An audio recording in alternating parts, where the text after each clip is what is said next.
하느니라. 아멘. 우리가 지난주에 경건에 대해서 한번 말씀드렸잖아요. 경건도 얘기했는데, 경건은 이제 말을 많이 하면 안 되잖아요. 그래서 입에다가 재갈을 물려라, 그렇게 말씀하지 않습니까? 제가 이렇게 인생을 살다 보니까, 많이 살지는 않았지만은 말을 많이 하면 실수를 많이 하더라고요. 보니까 저도 일터에 보니까 말을 정말 많이 하는 사람이 있어요. 근데 말하는 게 거의 90%가 다 실현되지가 않아요. 보니까. 그러니까 말이 많으면은 실수를 많이 해요. 그래서 성경에서 우리가 경건을 말할 때 첫 번째가 말을 통제하라, 두 번째가 긍휼히 행하라는 거죠. 예수님께서 그런 말씀하셨죠. 산상수훈에서 긍휼히 여기는 자가 긍휼히 여김을 받을 것이다. 그래서 우리가 사람을 볼 때 좀 긍휼히 여김을 받는 것도 너무 중요합니다. 그리고 세 번째가 세속으로부터 정결이에요. 세속으로부터. 우리가 이 땅을 살아가지만은 우리는 이 땅에서 하나님께서 우리를 세상에 보내신 뭐죠? 교회잖아요. 에클레시아. 그래서 우리는 세상에 속해 있지만 세상에 속하지 않는, 하나님 앞에서 우리는 구별된 사람으로 살아가기 때문에 성도라고 부르는 거죠. 성도가 뭡니까? 구별된 자입니다. 구별된 자. 한때 바리새인들이 그 로마 압제에서 자기들은 구별된 자라고 바리새라 그러잖아요. 바리새. 근데 그 바리새라는 이름이 지금 좋은 말입니까? 바리새란 말이 우리에게는 나쁜 어감으로 다가오죠. 왜?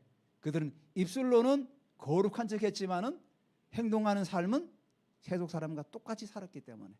그래서 바리새 하면은 별로 어감이 좋지가 않아요. 근데 원뜻은 좋은 뜻이었어요. 마카비 시대 때 예수님 오시기 400년의 중간기가 있었잖아요. 말라기부터. 그 시대에 마카비라는 그 사람이 일어나면서 폭동을 일으켜서 왕조가 일어나잖아요. 그때 바리새인들이 일어난 거예요. 우리는 세상하고 구별되어 살아가겠다, 거룩하게. 그래서 바리새가 나온 건데 본질이 왜곡돼 버린 거죠. 그래서 우리가 이 땅을 살아가지만은 본질을 왜곡하지 않기를 원합니다. 정말 우리의 본질을 지키고 살아가는 그런 사람들이 되시기를 주님의 이름으로 축복합니다. 제가 오늘 제목을 영광의 주를 믿는 자. 여러분, 이 제목 들으면 좀 감동이 오지 않나요? 저는 감동이 오더라고요. 와, 내 형제들아, 영광의 주를, 그 주 예수 그리스도를 대한 믿음을 너희가 가졌다 그래요. 영광의 주로 한 다음에 곧 주 예수 그리스도에 대한 믿음을 가진 자 너희들, 이렇게 하잖아요. 여러분, 야고보가 예수님 공생의 기간에 예수님을 믿었나요? 믿지 않았잖아요. 믿지 않았어요. 오히려 예수님을 막 비판했잖아요. 쉽게 얘기하면 우리 동네 사지 말고 좀 큰 동네 가서 하세요. 저 예루살렘에 가서 막 얘기하세요. 여기서는 하지 마시고. 그래서 예수님께서 이런 말씀하셨죠. 선지자가 자기 고향에서는 대접을 못 받는다고, 대접을 받지 못한다고. 그래서 고향을 떠나잖아요. 자기 형이에요. 형인데 동생들이 형을 그렇게 비판한 거예요. 그런 야고보가 여기 뭐라고 하죠? 영광의 주라고 그래요. 영광의 주. 야고보는 영광을 경험했다는 겁니다. 영광을 경험하지 못하면 이런 말을 할 수가 없는 거죠. 영광의 주를 경험했기 때문에 주 예수 그리스도에 대한 너희가 믿음을 갖다 그러는 거예요. 공생의 기간은 야고보는 예수 믿지 않았지만은 십자가에 죽으시고 부활하신 주님을 만난 거죠. 그 영광의 주님을 만나고 마가다라방에 일어나던 성령의 역사하심을 경험했던 거죠. 야, 드디어 예수님이 영광의 주구나. 주님의 그 임재를 경험하고 마가다라방에 일어난 그 성령의 역사하심으로 말미암아 사도들이 나가서 병든 자에게 손을 얹으니까 병든 자가 막 치유되고 죽은 자가 막 살아나니까 그 주님의 임재를 경험한 거죠. 마가다락방에 성령이 불같이 임했잖아요. 그때 주님의 영광의 임재가 임했을 거예요. 임하니까 성령의 역사 일어났겠죠. 그때 많은 사람들이 그 영광의 임재를 경험하잖아요. 그러니까 초대교회들이 흩어져 있지만은 이들도 주님의 영광을 경험한 거예요. 그러니까 뭐라고 하죠? 영광의 주 곧 우리 주 예수 그리스도에 대한 믿음을 너희가 가졌다 그러잖아요. 가졌으니 그 믿음을 가졌다는 거예요. 초대교인들이 박해를 피해서 피해 다니고 어려운 환경 가운데 살았지만은 영광의 주를 대한 믿음을 가지고 그들이 살아가고 있는 거죠. 어려운 환경 가운데도. 그런데 가졌는데 사람을 차별하고 있었다는 거예요. 아이러니지요. 영광의 주님을 경험했는데 왜 사람들을 차별합니까? 우리는 사람을 외모로 취하면 안 돼요. 사무엘상에 나오죠. 하나님께서 사울을 왕으로 세운 거 후회하시잖아요. 그러니까 어떻게 하죠? 사무엘을 불러요. 내가 세운 한 왕이 있다. 가서 기름을 부어라. 이세 아들 가운데 있다. 그러니까 사무엘이 두려워하죠. 제가 만약에 기름병을 들고 가면은 사울이 나를 죽일 겁니다. 왜? 기름을 붓는다는 거는 왕을 세운다는 의미인데 사울이 지금 있는데 기름을 세우면 어떡합니까? 그건 반역이죠, 반역. 그러니까 그냥 제사하러 갔다 그래라. 그래서 가서 초청하지 않습니까? 이세 아들을 다 초청을 해요. 근데 이 사무엘이 딱 보니까 엘리압을 보니까 키가 크고 기골이 장대하고 멋있게 생겼어요. 와, 이 사람이 하나님께 택하신 자라고 기름을 부으려고 막 했잖아요. 그랬더니 하나님께서 뭐라고 말씀하죠? 내가 외모를 버렸다. 그 다음에 누가 나오죠? 아비나답, 삼마 다 나가는데 다 안 해요. 그러니까 사무엘이 묻죠. 아들이 더 없느냐? 예, 막내가 있습니다. 지금 양을 치고 있습니다. 빨리 데리고 오라. 데리고 오지 않으면 나는 식사 자리에 앉지 않겠다. 그래서 다윗을 데려오죠. 붉고 빼어났죠. 아, 하나님이 택하신 자가 바로 이 자구나. 기름을 붓죠. 우리는 사람을 외모로 함부로 판단하면 안 돼요. 그래서 2절에 만일 너희 해당에 초대교회가 이 야고보서가 기록된 시기가 AD 40년, 주 40년 경이라고 그래요. 40년 초반 이 정도로. 그러니까 그때까지만 해도 기독교인들이 해당에서 많이 모였던 거죠. 근데 이 해당은 아마도 기독교인들이 많은 숫자가 있었던 것 같아요. 그러니까 이 해당에 금 가락지를 끼고 아름다운 옷을 입은 사람이 들어오고 또 남난 옷을 입은 사람이 들어올 때에, 그러니까 기독교인들이 모이는 해당에 부자가 들어온 겁니다. 그리고 또 가난한 사람이 들어온 겁니다. 아마도 초대교회 당시에 그런 일들이 좀 있었던 것 같아요. 비유를 드는 건데 여기 3절에 뭐라고 하죠? 너희가 아름다운 옷을 입은 자를 눈여겨보고, 눈여겨봤다는 의미가 뭐냐면은 계속 주시를 하고 관찰하고 있었다는 거예요. 우리 교회 만약에 굉장히 부자가 딱 들어왔어요. 그럼 사람들이 막 이렇게 쳐다보고 그럴 거 아닙니까? 그런 식이죠. 자, 해당에 정말 아름다운 옷을 입고 막 금가락지를 끼고 막 의리한 사람이 들어왔어요. 그러니까 눈여겨보고, 야, 저 사람이 들어왔어. 저 사람은 좋은 자리에 앉혀야 되는데 상석에 앉혀야지. 그래서 뭐라고 하죠? 여기 좋은 자리에 앉으소서 하고, 그 당시에 상석은, 초대교회 때 상석은 누가 주로 앉는지 아십니까? 랍비들이 주로 앉아요. 랍비들. 선생님들이 주로 거기 쭉 앉죠. 상석에는. 그리고 뭐라고 합니까? 가난한 자에게 말하되 너는 거기 서 있든지 내 발등상 아래 앉으라 하며, 발등상이 아시죠? 발을 놓는 그 받침대를 말하는 거예요.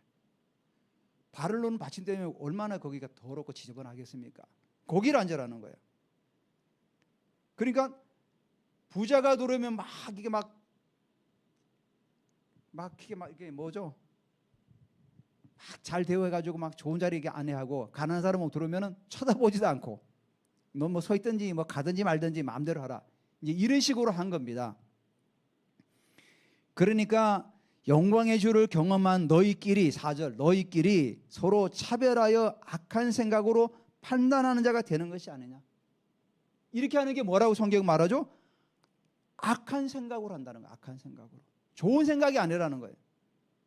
악한 생각으로 판단한다는 거예요. 판단도 나쁜 거 아닙니까? 판단하는 자가 되는 것이 아니냐. 그렇다는 겁니다. 그렇게 하는 거는. 우리나라에 대형 교회들이 많이 있잖아요. 대형 교회 가면은 판사, 뭐 검사, 변호사, 대기업 사장, 뭐 이런 사람들이 고위층들이 많이 들어오잖아요. 제가 지금 이렇게 뉴스에 나는 걸 이렇게 보니까 죄송한 얘기지만 그들은 종교인이라는 거죠. 물론 부자 가운데도 신실한 분들이 있어요. 신실한 분들이 있어요. 워너메이커 같은 미국의 워너메이커가 그 백화점 왕이라고 그러잖아요. 워너메이커 같은 사람은 주일학교 교사를 빠짐없이 했다잖아요. 우리나라 YMCA를 지을 때도 20만 달러를 기부하고, 그래서 서울의 종로에 YMCA 건물이 세워진 거예요. 그 당시에. 그런 부자들도 있어요. 근데 작금의 우리나라의 이 종교인들을 바라보면 너무나도 안타까워요. 요즘 그 장관 후보로 나온 분이 막 나오잖아요. 해자되잖아요. 그분도 어떤 큰 교회의 권사님이래요. 안타까운 사실이죠. 그리고 차별금지, 오늘 차별하지 말라는데 차별금지법을 발의한 국회의원이 또 인천 어떤 교회의 성도라며, 아니 뭐 장로님인가 뭔가. 도대체 이게 어떻게 된 겁니까? 성경에서 동성애는 죄라고 하는데 그거를 옹호하는 법을 발의한다는 자체가 저는 도무지 이해가 안 돼요. 불신자가 이해하면 좀 그래도 내가 좀 설득이 되겠어요. 물론 그것도 안 되지만은, 아니 교회에 다니는 분이 그거를 발의했다는 자체가 나는 이해가 안 되는 겁니다. 도대체 교회에서 뭘 배웠냐는 겁니다. 정말로 가슴 아픈 일이죠. 입으로는 엄청나게 좋은 말을 많이 해요. 실상은 뒤에서 온갖 더러운 게 다 있어요. 예수님 당시에 바리새인들이 그 모습이, 바리새인들, 사두개인들하고 바리새인들. 사두개인들은 정권에 빌붙어 가지고 호식하는 사람들이 사두개인들 아닙니까? 대제사장, 제사장 다 자기들 손아귀 있잖아요. 바리새파는 청렴하게 산다 하지만은 입술로만 청렴하게 살고 본질이 왜곡되어 가지고 살아가는 이들. 오늘날 종교인들의 모습이에요. 정말로 우리가 복음을 제대로 알아야 돼요. 그래서 영광의 주를 경험하지 못하면은 종교인으로 전락할 수밖에 없습니다. 왜? 주님을 경험하지 못하니까. 맨날 똑바로 살아라, 올바로 살아라 이런 것만 얘기만 듣다 보니까 이 얘기는 절에서 하는 얘기 똑같네?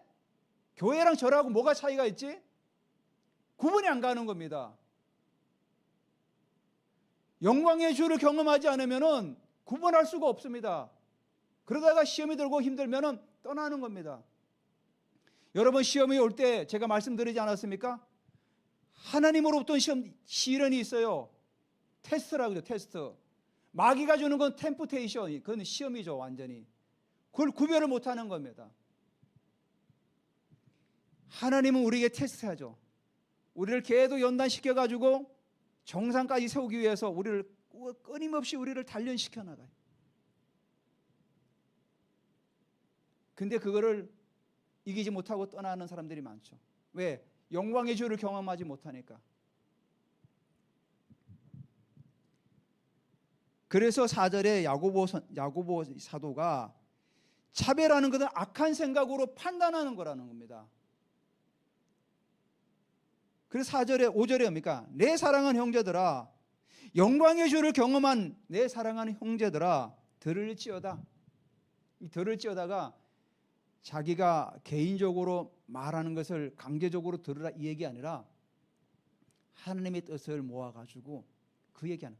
야고보서가 사도행전 15장의 23절에도 그렇게 나와요. 그 당시에 이방인들이, 이방인 교회에 유대 율법자들이 들어와가지고, 그러니까 할레파 유대인들, 우리 한번 할레파 유대인들 한번 언급했잖아요. 할레파 유대인들이 들어와가지고 모세 오경도 지켜야 되고 할례를 받아야 구원을 받는다. 율법을 다 지켜야 된다. 이렇게 했잖아요. 그러니까 이방인 기독교인들은 혼란이 온 겁니다. 도대체 이게 어떻게 되지? 바울은 예수만 믿으면 된다 그랬는데 이들은 또 와서 예수도 믿어야 되지만은 또 할례를 행해야 되는데 도대체 어떻게 된 거지? 굉장히 혼란스러울 때 예루살렘 공의회가 열려가지고 그때 결론을 내리잖아요. 우상이 목배인 것과 피채 먹지 말아라. 이방인에게 다 풀어주잖아요. 그것만 하지 말고 다 해주잖아요. 그때 야고보가 일어나가지고 모인 모든 그 제자들 앞에서 뭐라 들을지어다 이렇게 얘기해. 들어라. 하나님 말씀대로 들으라는 거예요. 그 얘기를 하는 거예요. 내가 인간적으로 내 말을 듣고 복종하라 이 의미가 아니라 하나님 말씀에 우리가 입각해서 우리가 제대로 분별을 해야 됩니다. 그 얘기는 들으라. 들을지어다. 하나님 바로 주어가 뭡니까? 하나님이 나오죠. 하나님이 세상에서 가난한 자를 택하사 믿음에 부유하게 하시고 또 자기를 사랑하는 자들에게 약속하신 나라를 상속으로 받게 하지 아니하셨느냐. 오늘 이 말씀만 보면은 그러면 가난한 사람만 하나님께서 택하시고 믿음을 주시고 부자들은 그렇지 않았느냐? 이렇게 오해할 수가 있잖아요. 그렇지 않고 자, 가난한 사람들은 소망이 뭐갑니까? 하나님밖에 바라볼 수가 없어요. 우리나라가 모델이 딱 되지 않습니까? 일제 36년 6.25 동란 때 얼마나 우리나라가 가난했습니까? 그때 수많은 기독교인들이 누구만 바라봤습니까? 주님만 바라봤어요. 주님만 바라보고 새벽마다 나가서 기도하고 그래서 새벽종이 울렸네 새 아침이 밝았네 그런 새마을 노래도 있잖아요. 새벽 나가다마다 우리 어머니들은 그 무릎바닥에 무릎 꿇고 기도하고 그러니까 그 가난한 자들 하나님께서 불쌍히 여기시고 그들에게 믿음을 주시고 하나님 나라를 상속받게 하셔서 결국은 대한민국이 지금의 나라가 되지 않았습니까? 우리 어머니 세대들이 우리 아버지 세대들이 무릎 꿇고 기도했기 때문에 이 대한민국이라는 나라가 지금 존재하는 거예요. 그래서 지금 이 5절 말씀이 바로 그 말씀이에요. 가난한 자들은 하나님밖에 바라볼 수밖에 없습니다. 그래서 하나님의 나라를 그렇게 상속받게 됐다는 겁니다. 그 6절에 너희는 도리어 가난한 자를 없이 여기도다. 부자는 너희를 억압하며 법정으로 끌고 가지 아니하느냐. 그 당시에 가난한 자들이 돈이 없으면 돈을 빌리잖아요. 그러면 이 부자들이 법정으로 끌고 가서 어떻게 합니까? 노예를 삼고 종을 삼고 가산을 다 몰수하고 이렇게 했단 말입니다. 그 얘기입니다. 그렇게 하는 사람들을 왜 너희가 가난한 자들을 없이 여기고 부자들에게 그렇게 하느냐. 그 잘못된 거라는 겁니다. 물론 가난한 게 다 정답은 아닙니다. 여기서 말하는 가난한 자는 그 심령이 가난해서 주님만은 밖에 바라볼 수 없는 자들. 우리가 그렇기 때문에 무조건 가난해라 그 얘기하는 거 아닙니다. 오해하지 마세요. 우리는 하나님 안에서 주시는 부를 누려야 돼요. 그래서 가난한 자를 도울 수 있어야 돼요. 교회는 가난한 자 돕고 예전에 교회가 그런 일을 많이 했습니다. 가난한 자를 돕고 장학금도 주고 우리가 부를 우리가 얻는 이유가 뭡니까? 바로 그런 이유 아닙니까? 우리 다음 세대들 어려운 이웃들 선교하기 위해서 우리가 하나님 주신 부를 우리가 창출하고 자꾸 불려나가는 거 아닙니까? 그래서 7절에 그들은 부자들을 말하는 그들은 너희에게 대하여 일컫는 바 그 아름다운 이름을 비방하지 아니하였느냐. 예전에 이런 말을 많이 했죠. 교회 나가면 돈을 주냐 밥을 주냐. 예전에는 교회 다니는 분들이 가난한 분들이 굉장히 많았어요. 그러면 부자들이 볼 때는 비난을 많이 했죠. 아유, 교회 다니는 것들 막 이런 식으로. 예전에는 정말 교회 다니는 분들이 굉장히 가난한 분들이 많았어요. 바로 초대교회도 똑같은 상황이에요. 초대교회도 가난한 자들이 주로 교회에 모였던 겁니다. 가부들, 고아들. 여러분, 가부들은 그 당시에 남편이 없다는 건 뭡니까? 법적인 보호장치가 없다는 거예요. 그만큼 열악했던 겁니다. 그런 시대에 너희가 도리어 가난한 자를 업신여겼다는 겁니다. 그래서 그 아름다운 이름 예수님의 이름을 비방하게 됐다는 겁니다. 우리는 그 아름다운 이름 예수님을 믿는 자 아닙니까? 그래서 8절에 너희가 만일 성경에 기록된 대로 내 이웃 사랑하기를 내 몸과 같이 하라 하신 최고의 법을 지키면 잘하는 것이니와, 예수님께서 이 땅에 오셔가지고 율법을 피했습니까? 나는 율법을 피하러 온 것이 아니라 율법을 완성하러 오셨다 그런 거예요. 많은 유대인들이 공격하지 않았습니까? 그때 예수님께서 하신 말씀이에요. 그래서 위로는 하나님을 사랑하고 밑으로는 내 이웃을 내 몸같이 사랑하라고. 그게 율법의 완성이라고 그래요. 율법의 모든 것이라고 그랬잖아요. 하나님을 사랑하고 내 이웃을 내 몸같이 사랑하라. 그러니까 예수님께서 하신 그 말씀을 지키면, 그래서 뭐라 합니까? 최고의 법이라고 그래요. 최고의 법을 지키면 잘하는 것이다. 그런데 만약에 9절에 너희가 사람을 차별하여 대하면 죄를 짓는 것이니 율법이 너희를 범법자로 정죄하리라. 사람을 차별하면은 너희가 죄를 짓는 거다. 왜? 성경에 계속해서 말씀하시는 것이 내 이웃을 내 몸같이 사랑하라고 하셨는데 그 말씀을 지키지 않는 것은 율법을 범한 범죄자라는 겁니다. 그러면서 누구든지 온 율법을 지키다가 그 하나를 범하면 모두 범한 자가 된다. 이 말이 뭐냐면은 이 당시에 사람들의 사고가 뭐 살인한다든지 뭐 도둑질하든지 이런 거는 큰 법을 지키려고 노력을 하는데 가난한 자를 없이 여기고 이웃을 사랑하지 않는 것들을 하찮게 여겼다는 거예요. 근데 야고보는 말하는 의도는 그것도 죄라는 거예요. 내가 온 율법을 다 지키고도 내 이웃을 사랑하지 않으면 그것도 율법을 범한 거라고 그래요. 그러니까 이거 나오죠. 11절에 간음하지 말라 하시니가 또 살인하지 말라 하셨은즉 내가 비록 간음하지 않아도 살인하면 율법을 범한 자가 되느니라. 이제 굉장히 큰 부분을 얘기했지만은 제가 말씀드렸던 내용이 그 얘기예요.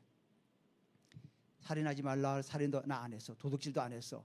근데 내 이웃을 사랑하지 않는 것도 그것도 율법을 범한 거라는 겁니다. 그래서 12절에 너희는 자유의 율법대로 심판을 받는 자처럼 말도 하고 행하기도 하라. 이게 무슨 말입니까? 너희는 자유의 율법대로 심판을 받는 자처럼 말도 하고 행하기도 하라. 자유의 율법대로. 자유율법대로가 바로 복음을 말하는 거죠. 왜 야고보는 그 앞에다가 자유라고 썼죠? 그 당시 지금까지 율법은 어떻게 했습니까? 사람을 정죄하고 판단하고 사람을 올가매는 법이었죠.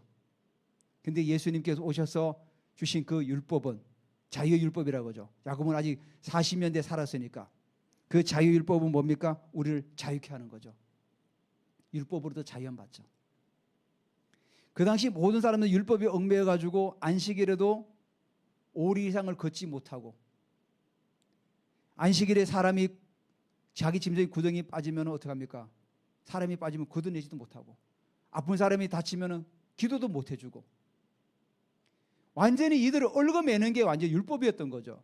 근데 야고보는 뭐라고 합니까? 예수 그리스도로 말미암아 너에게 자유의 율법이 임했다는 겁니다. 자유의 율법. 예수님의 그 십자가의 은혜로 말미암아 모든 율법이 우리를 해방했죠. 이게 율법의 한계죠, 사실은.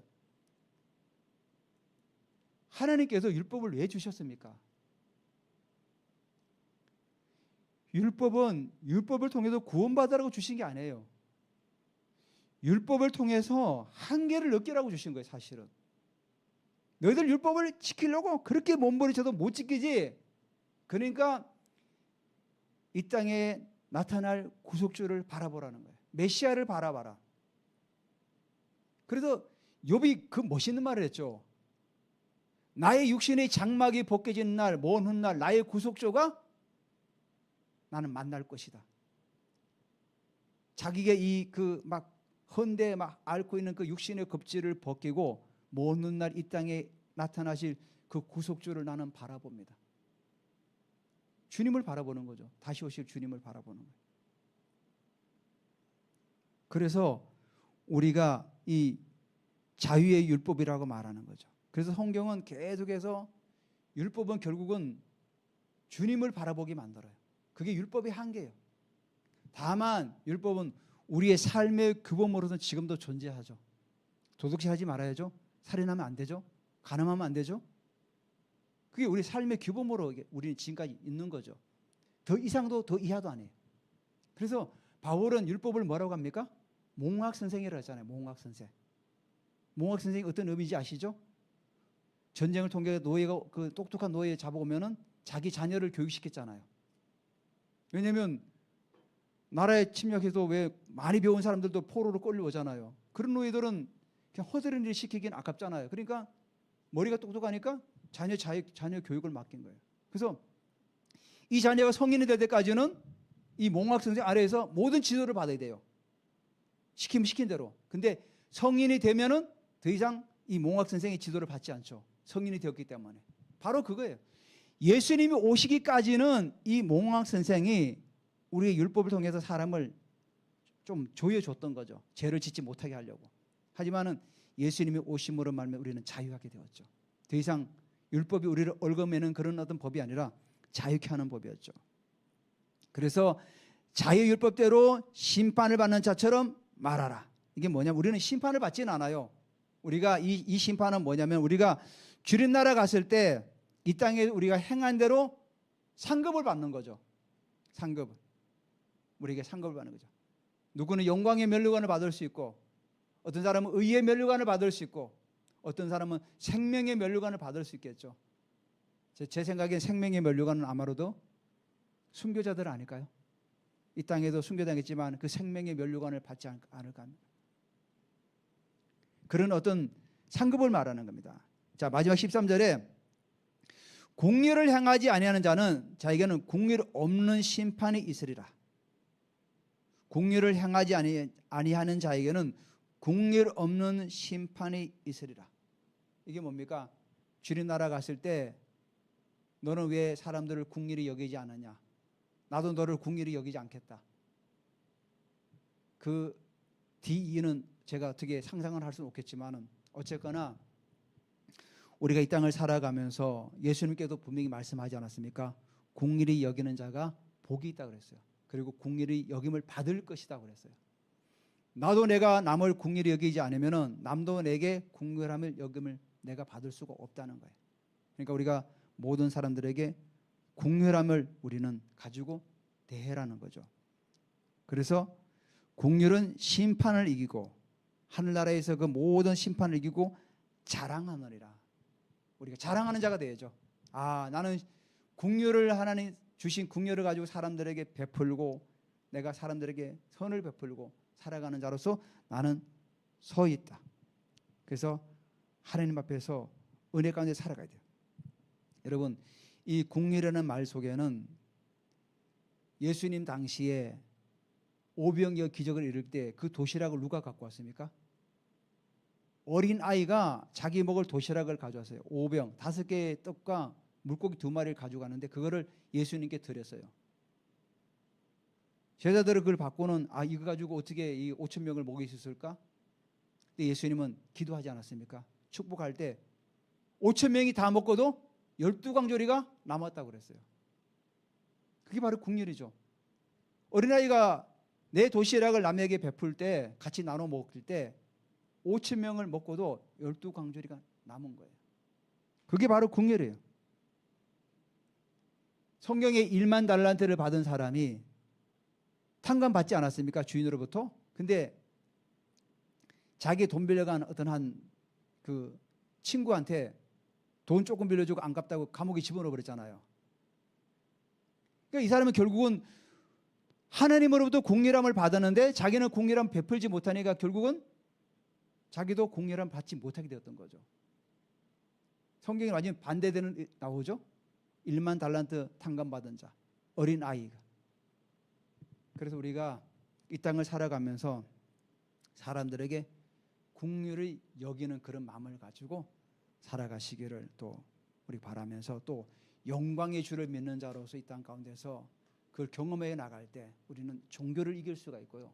이 땅의 모든 종교의 벽을 허물 수가 있습니다. 그래서 여러분들 오늘 말씀을 또 기억하면서 믿음의 부유한 자가 되어서 우리가 영광의 주를 믿고 따라가면서 계속해서 전진해 나가시기를 예수님의 이름으로 축복합니다. 우리 다 같이 일어나서 한번 말씀을 기억하면서 한번 같이 한번 기도하겠습니다.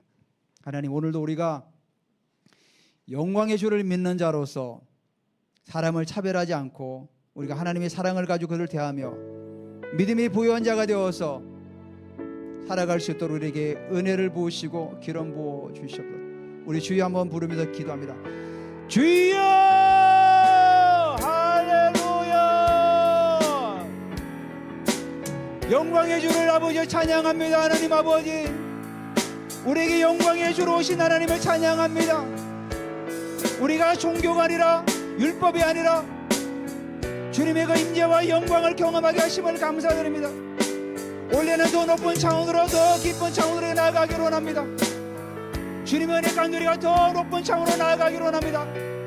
에스겔 골짜기 같은 그 골짜기에서 살아가는 것이 아니라 승천의 차원에서 우리가 바라보며 주님 앞에 나아갈 수 있도록 우리에게 기름 부으시고 더 기름 부어 주시옵소서. 우리 하나님 아버지요, 성경에 오늘도 아버지 가난한 자가 아버지 아니며 하나님 나라를 유업으로 받고 그들에게 믿음을 주셨다고 말씀하셨는데, 우리가 신명이 가난한 자가 되어서 더 주님을 바라보며 더 믿음 안에서 우리가 전진할 수 있도록 우리에게 은혜를 더하여 주시옵소서. 하나님 아버지, 우리가 하나님 아버지의 긍휼히 여김을 받기를 원하며 더 긍휼히 여길 수 있도록 우리에게 우리의 마음을 은혜로 붙드시고 역사하여 주시옵소서. 우리를 향하신 하나님의 그 사랑을 우리가 이 땅 가운데 전하기 원합니다.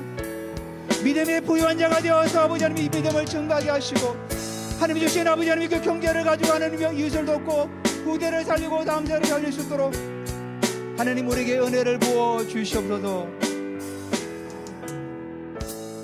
여러분 아픈 부위에 또 기도받기를 원한 부위에 손 올리시기 바랍니다. 주님, 이 시간 아버지 하나며 영광의 주를 믿는 우리 모두에게 하나님 우리에게 은혜 주심을 감사드립니다. 우리 주님은 지금도 살아 역사하시며 병든 자를 치료하시며 죽은 자를 살리시며 귀신을 쫓아내며 우리를 부욕케 하시는 하나님이심을 이 시간은 고백합니다. 2000년 전에도 역사하시고 지금도 살아서 역사하시는 하나님이십니다. 이 시간 예수 이름으로 명령하노니 우리 성도님들 가운데 있는 모든 비염들은 예수 이름으로 떠나갈지어다. 비염은 깨끗하게 치유될지어다. 코의 모든 기능은 예수 이름으로 온전히 회복될지어다. 비중근 만곡정도 예수 이름으로 온전하게 회복될지어다. 고혈압도 예수 이름으로 온전하게 떠나갈지어다. 폐와 심장은 예수 이름으로 온전하게 될지어다. 위부를 비롯한 모든 장들도 예수 이름으로 온전히 회복될지어다. 간장과 신장과 방광과 췌장과 모든 장들도 예수 이름으로 온전히 회복될지어다. 요도도 깨끗해짐을 선포합니다. 할렐루야. 주님 감사드립니다. 하나님 아버지, 이 시간 태의 문을 열어주시옵소서. 한나가 아버지는 기도할 때 하나님 아버지요, 우리 하나님의 긍휼함을 입으신 것처럼 우리가 하나님의 긍휼함을 입기를 원합니다.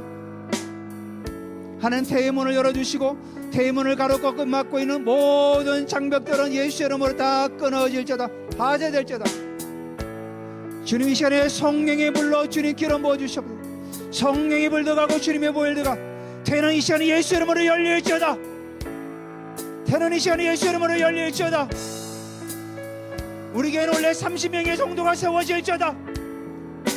우리 모든 성도들이 체중 계속해서 증가될지어다. 할렐루야. 주님 감사드립니다. 예수 이름으로 축복하며 기도드립니다. 아멘.